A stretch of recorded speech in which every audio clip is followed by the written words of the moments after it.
Alright, baby, this is going to be the NSL Season 4 Antiga Shipyards. I'm not sure if it's going to be forced cross spawns, but we'll find out the hard way, baby. Everything counters Hydras, indeed.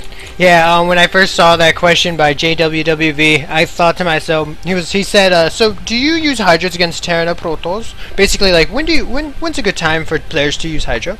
And I wanted to say, never. There's never a good time. Hydras are kind of like the BM unit sometimes. If you're really ahead, you can make Hydras and win.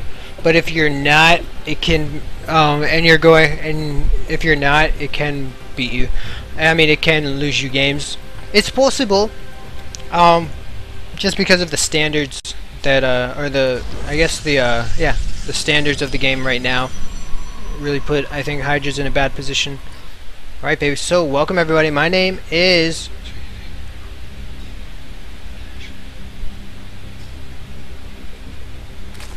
Everybody is... Alright, so Pikachu is going to go ahead and spawn at the bottom right of good old Antiga Shipyards. Pikachu, Green, Zerg McPherson, and on the left, we are going to go ahead and see FLuNIQuE, the Protoss, the blue, the sexy. This is Antiga Shipyards. This is going to be the second game of the best out of 3 semi-finals going down. Even the slightest chance of victory faints. Aww.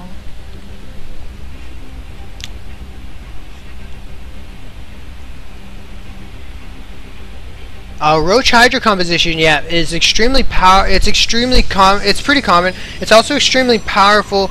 The only thing with Roach Hydra is that it needs to be early game. It needs to be kind of a rush to Roach Hydra with not that many Hydras. The Hydras are really just support. It's mostly a Roach army, and the Hydras are just a few Hydras in the back to add in some DPS and power and some and some damage to it. But it's Roach Hydra is probably like 80% Roach, 20% Hydra, something around there. But you really do depend on hitting before the Colossus comes out, and that's around 10 minutes.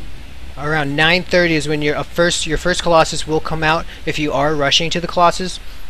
And most likely if you're Forge Fast Expanding, it'll come out later than that. So maybe around about 12 minutes. If you can reach your opponent's base at about, at like 9 to 10 minutes, your a Roach Hydra composition can be extremely powerful. If you beat him, if you get there before the Colossus as well, yeah, if you get there before the Colossus tech comes out, it's kind of like a very fast 2-base from Zerg aggression that can lead them into the late game with a powerful advantage.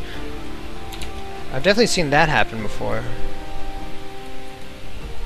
In Brood War, there used to be a Hydra bust where you would pretty much rush to Hydras and mass them and try and break your opponent's wall, and it was really powerful. But it was kind of it was an all-in, but it was kind of a cheese because though the Hydras weren't very good, they were strong and they were really damaging. And if you rushed to them and you tech to them and your opponent didn't know it was coming, it would just demolish them. However, if they did see it coming, then they would be able to handle it with relative ease. Alright, forward lane's dancing around this cannon. I think we'll be able to protect these, all of these buildings. Very nice cannon placement here. I wonder why he didn't put it right here. I wonder if that would have made a big difference or not. Actually, wouldn't you prefer to put it right here? I'm not sure. But with the Forge Fast Expand, you are going to go ahead and see this fast hatchery. About 5 minutes and 10 seconds. This third hatchery is about finished up. Very fast. Second queen. No queen actually on the way. These hatcheries are going to finish up. Let's see if we see the double queen coming from here. No double queen quite yet. There's one queen on the way. And as we gather more and more money, we may see the second. Nope. Nope. No second queen for you, good sir. More drones. That is a fine, as we are going to see 2 queens and then maybe a third queen going down right here. And there is the money queen. We are going to 3 queens, 3 hatcheries, very fast as he did scout this very fast Forge Expand. Now, when any Zerg sees a Forge Fast Expand like this, particularly like this, where the wall is part of the Nexus, or the Nexus is part of the wall, the Zerg has 2 options. They can go ahead and grab this fast third, giving them a great economy moving later on into the game, or they could also go ahead and they could do a rush to roaches. They can go ahead and get roaches out really fast and really punish Protoss for not having any gateway units on the map. We are seeing only sentries coming out here. Very common to go ahead and use banelings in this kind of situation, but it looks like we are going to see the roach war going down in 7 minutes. Pretty common time, as well as the evolution chamber. We've seen this over and over again. If you guys want to steal a little stylistic choice from good old Pika, Roach Warren, evolution chamber going down at the same time after he has a queen on each one of his hatcheries. Beautiful, beautiful, very nicely timed. We only see 2 gases so far, and it looks like we are going to go ahead and see some upgrades going down. Perhaps the +1 and the roach speed, meaning we are going to see maybe some Ling roach aggression on this Forge Fast Expand.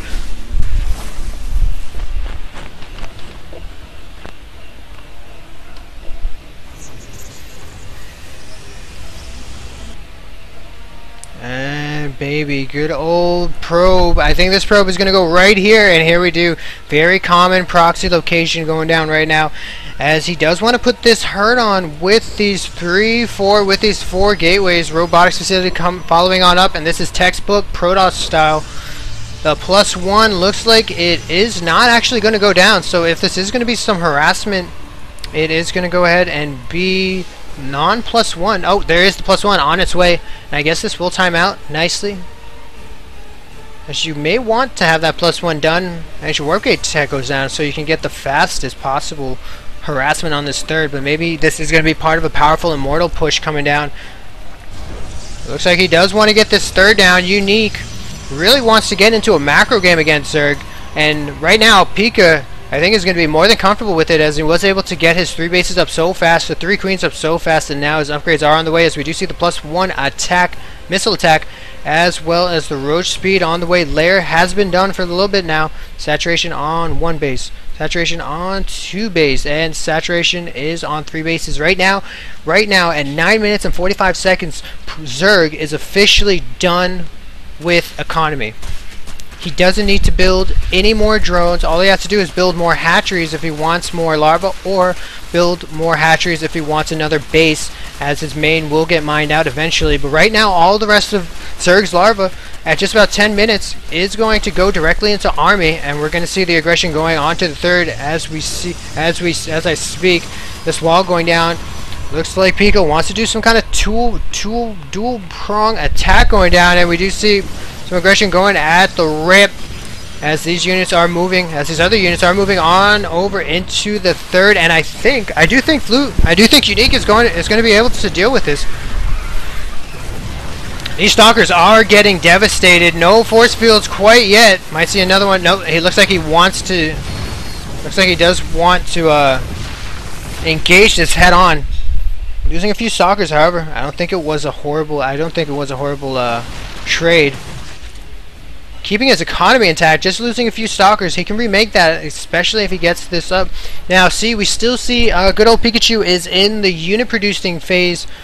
He is opting to go ahead and tech up. 28 Lings on the way, and this is going to be really tough for good old Unique to deal with. This Nexus is going to go down. Very devastating. The nice little micro saving these roaches. That hatchery is down. He is going to go ahead and sacrifice these roaches for the cause. These roaches are target firing the sentries. Beautiful play. Exactly what you want to do. That's a lot of gas going down the drain. More sentries going down.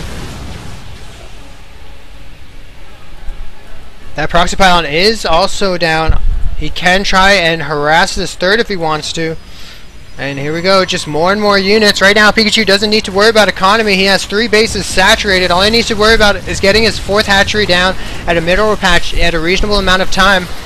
The teching up is continuing as he does have pathogen glands. The infestation pit has finished, and he is moving into the infester tech.